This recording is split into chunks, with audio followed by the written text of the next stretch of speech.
Mesdames, Messieurs, tout de suite, les grands titres de l'actualité de ce 19h45.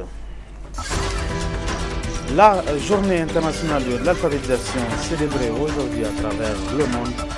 Une manifestation a été organisée ce matin à Niamey. Les temps forts dans ce journal. Dynamique et flexible, c'est le modèle du site web du programme d'action communautaire Pacte Phase 3. Un outil dont le lancement a eu lieu ce matin.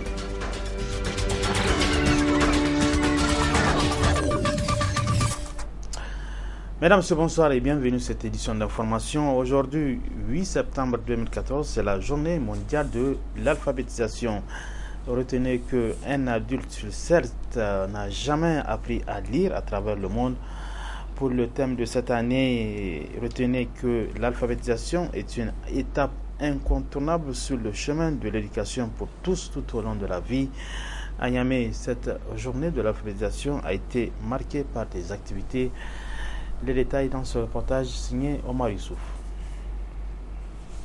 Lancée en 1966 par l'UNESCO, suite à la conférence de Jomtien-Téhéran, la journée internationale de l'alphabétisation est fêtée chaque année à l'échelle mondiale en vue de soutenir les efforts consentis en matière d'éducation des adultes qui n'ont pas eu la chance de fréquenter l'école. Au Niger, l'initiative apporte peu à peu ses fruits. Cette année, au niveau national, c'est la région des Indères qui abrite les manifestations de cette journée. Au niveau régional, cette année, c'est le tour du 4e arrondissement communal de Niamey d'organiser cette cérémonie d'importance capitale. De 2013 à 2014, notre inspection a réalisé 16 centres d'alphabétisation au niveau du 4e arrondissement communal de Niamey, dont 3 sur fonds propres de l'arrondissement. Parmi ces 16 centres, 6 ont été réalisés cette année, dont 5 financés sur le budget national et 1 par la société Unilever. Au total, 198 apprenants se sont inscrits cette année en début de campagne, dont 11 hommes. En fin de campagne, 158 apprenants, dont 12 hommes, ont été testés, soit un taux de fréquentation de 79,80%.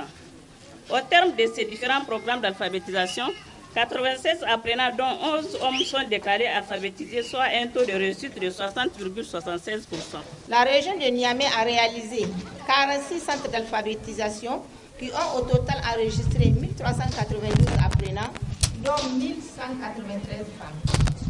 En fin de campagne, 1100 apprenants ont été testés, dont 910 femmes, soit un taux de fréquentation de 79,02%, sur un effectif de 1100 apprenants testés en fin de campagne. 560 ont été alphabétisés, dont 447 femmes, soit un taux de réussite d'environ 51%. Et puisque l'opération apporte ses fruits, un appel au soutien à l'action d'alphabétisation est à l'occasion lancé pour que vivent les objectifs de l'éducation pour tous. Étant donné que l'alphabétisation est un mode d'acquisition des connaissances contribuant à l'atteinte des objectifs de l'éducation pour tous, nous lançons un appel à l'État, aux partenaires techniques et financiers, aux organisations de la société civile afin de soutenir le financement des actions d'alphabétisation et d'éducation non formelle dans notre région. L'on a eu droit également à cette journée à une démonstration des femmes apprenantes.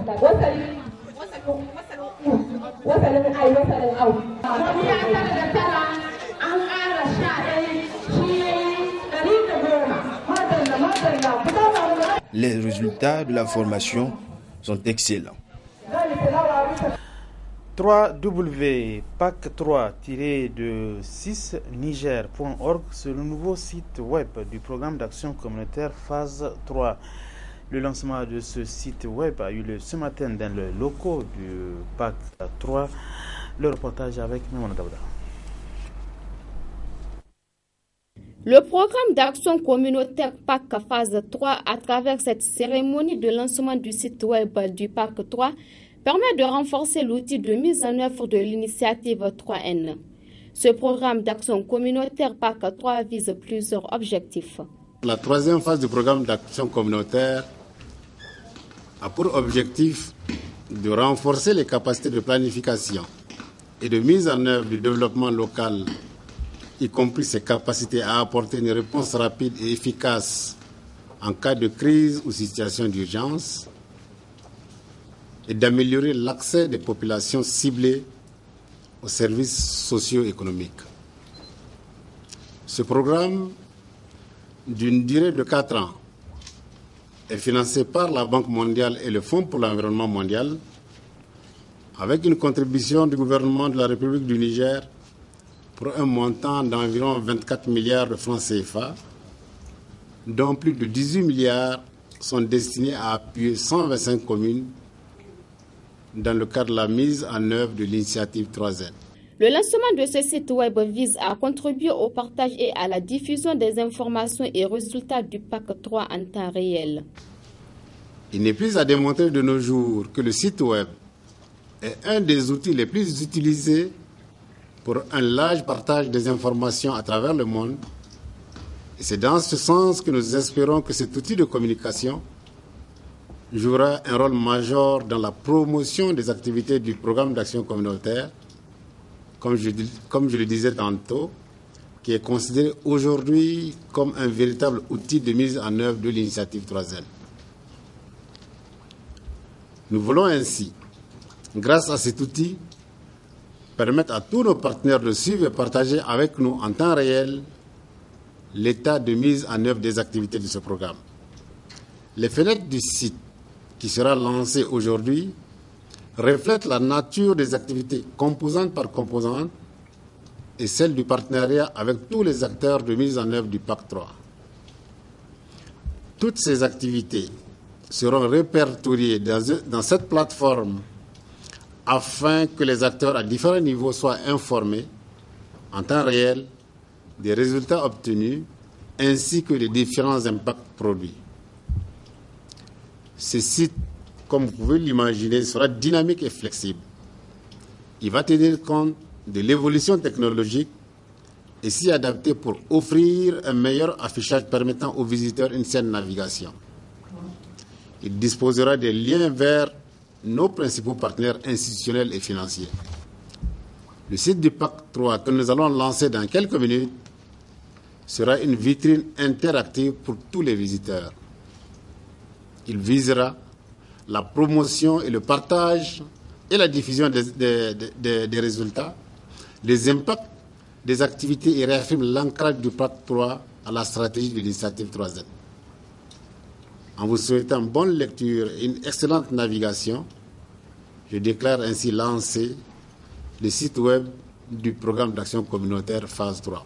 Le site web du programme d'action communautaire PAC 3 permettra sans nul doute aux partenaires de ce programme et autres de découvrir à fond les différentes composantes et les activités de ce programme.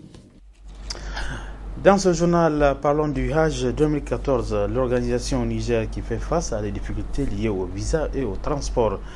Une situation qui inquiète les agences de pèlerinage et les candidats au Hajj 2014. C'est dans ce compte rendu de Souleymane Ballon.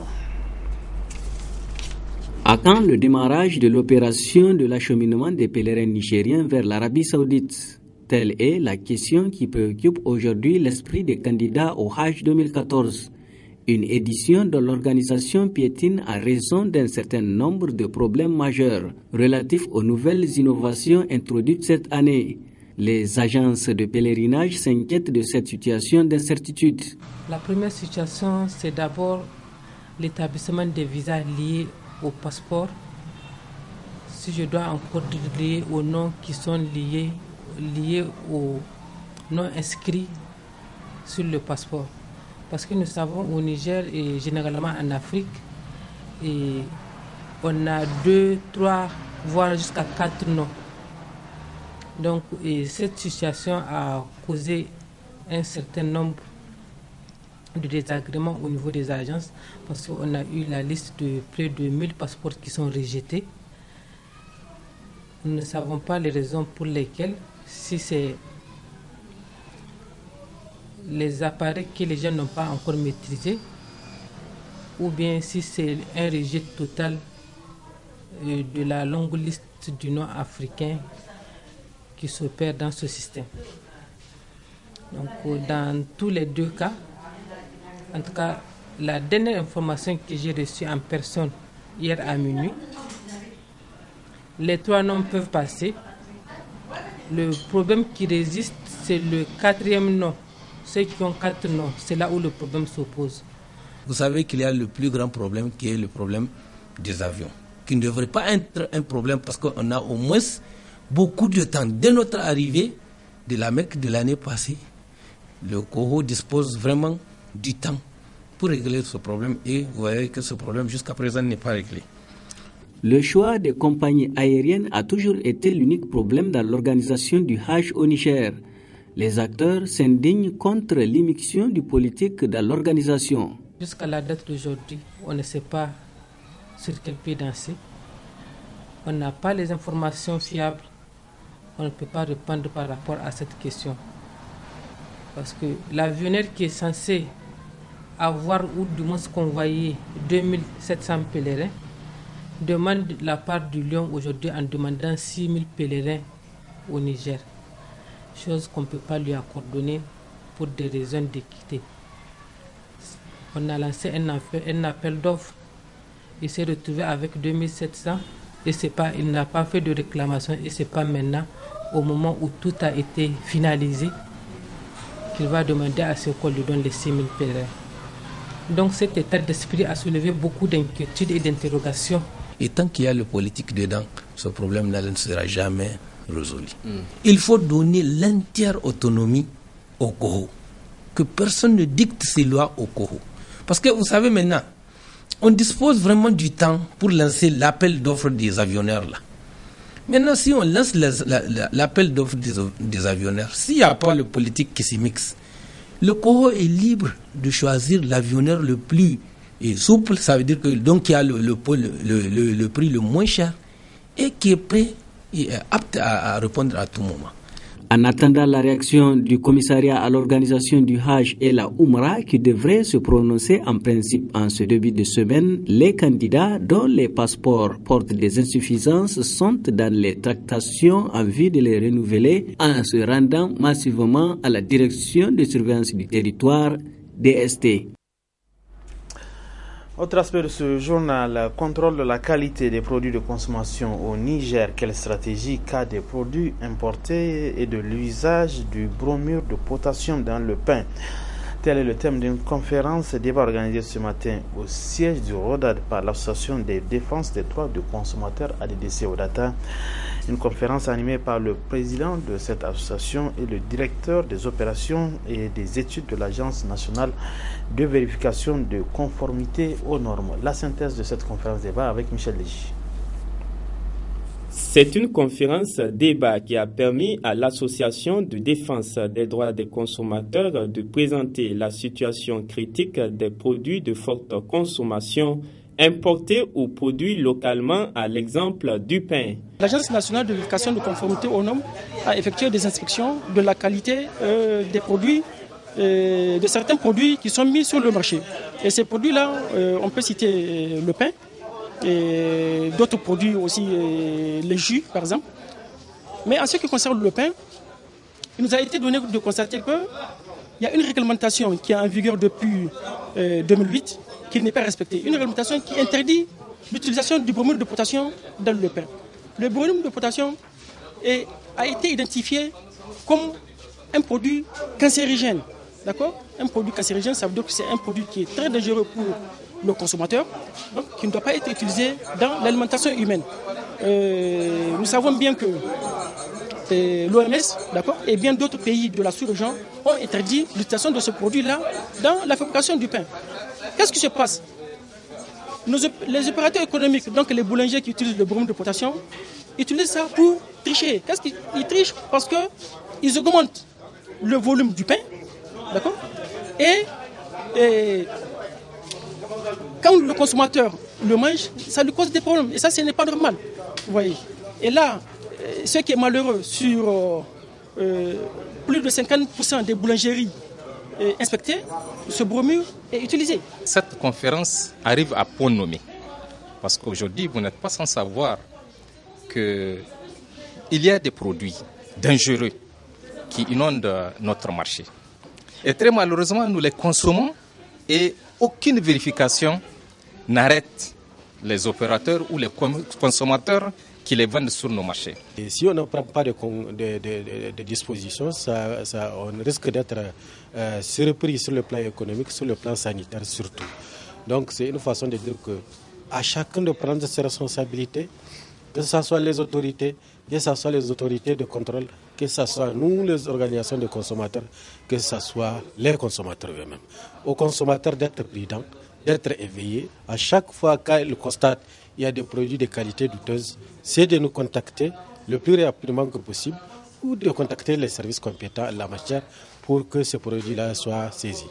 Aux importateurs d'être très prudents en matière de négocier, en matière d'importation de produits. Mais nous savons qu'il y a des dispositions qui sont en train d'être prises pour que désormais tout produit qui rentre à l'intérieur, donc qu'il y ait des contrôles de porte, qu'il y ait des échantillonnages et qu'il y ait un certificat de mise en consommation qui garantit la qualité de ce produit aux consommateurs. À travers cette rencontre d'échange et de partage d'expériences pour un contrôle plus rigoureux, l'ADDC Wadata, créée depuis 1995 et membre de l'Organisation internationale des consommateurs, poursuit ainsi son combat d'éveil des consciences pour une meilleure prise en compte du droit des consommateurs à une alimentation saine qui préserve la santé des populations. 3 jeunes leaders nigériens ont participé aux USA du 7 au 16 août 2014 à un programme intitulé Women to Women, qui signifie entre femmes, un programme de leadership parrainé par l'ONG Empower Peace avec le soutien de l'ambassade des USA au Niger et le Fonds des Nations Unies pour la population. Nasser Nantofo pour plus de détails. Dans son initiative d'utilisation des dernières technologies interactives et d'intensification de la formation en leadership pour briser les idées fausses et construire des relations significatives, l'ONG Empower Peace, dans son programme Women to Women, qui signifie entre femmes, a vu cette année la participation de 3 jeunes leaders nigériennes. Apprendre, se connecter et acquérir des compétences en leadership. Tels sont les objectifs qui visent ces programmes. Elles ont eu la possibilité d'apprendre, de se connecter et d'acquérir des compétences en leadership, ce qui va leur donner les moyens de faire une différence dans leur communauté. Elles ont également eu l'occasion de rencontrer des personnalités de premier plan, d'acquérir des compétences pour devenir leader, de nouer des amitiés avec des participantes venues de 17 pays sur 4 continents, de connaître la situation actuelle des femmes et des filles de ces pays et de faire connaître la situation des femmes du Niger. S'en est suivi le partage d'expériences et les questions-réponses. C'était vraiment une belle expérience. Ce qui m'a le plus impressionné là-bas aussi, c'est la façon dont ils nous ont appris. Ils nous ont appris tellement, mais sur le moment, nous, on ne s'en rendait pas compte. C'était tellement amusant, tellement drôle. Au début, on s'en moquait même. Mais juste après, quand on récapitulait, on voyait vraiment que c'était important. Les activités ont été vraiment très intéressantes. Et l'activité qui m'a le plus intéressée était le cours sur la négociation, parce que c'est une activité vraiment très importante qui développe déjà l'esprit de collaboration et qui amène une personne à essayer de comprendre, à accepter la vie de son prochain pour pouvoir aboutir à un consentement. Et c'est vraiment cette activité m'avait beaucoup intéressée lors de ce programme. On recrute les filles surtout à partir de l'interview. Il y a un test écrit, mais ce n'est pas ça le plus important. C'est plutôt l'interview. C'est après l'interview qu'on sélectionne celles qu'on juge capables de participer à ce programme. Et le programme, il est annuel. Notons que ce programme a été lancé en 2005 aux États-Unis et le Niger est à sa 2e participation.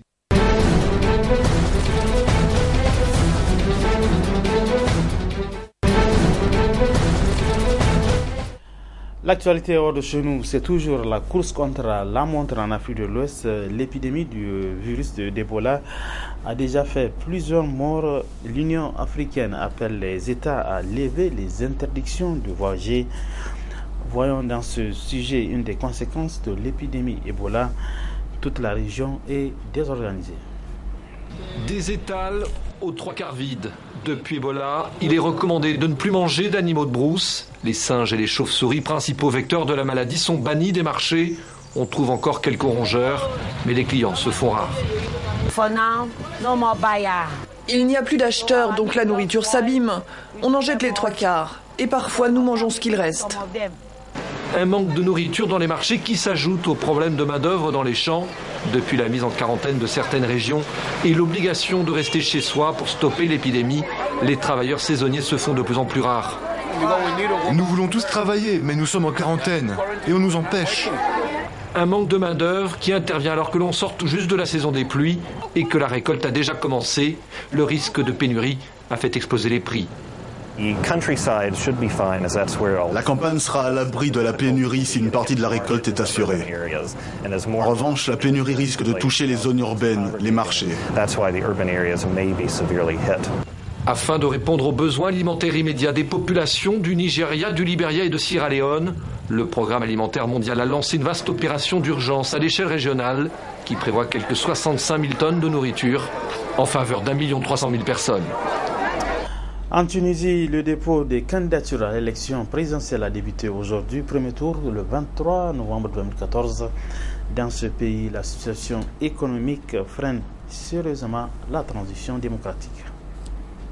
Wahida est au chômage depuis 1 an et demi. La société dans laquelle elle travaillait depuis 18 ans a fait faillite. Ils étaient 8 dans la famille, employés à Gel Group, un des leaders de la chaussure de sécurité en Europe. Depuis la fermeture de l'usine, ils ont dû vivre avec 120 € chacun.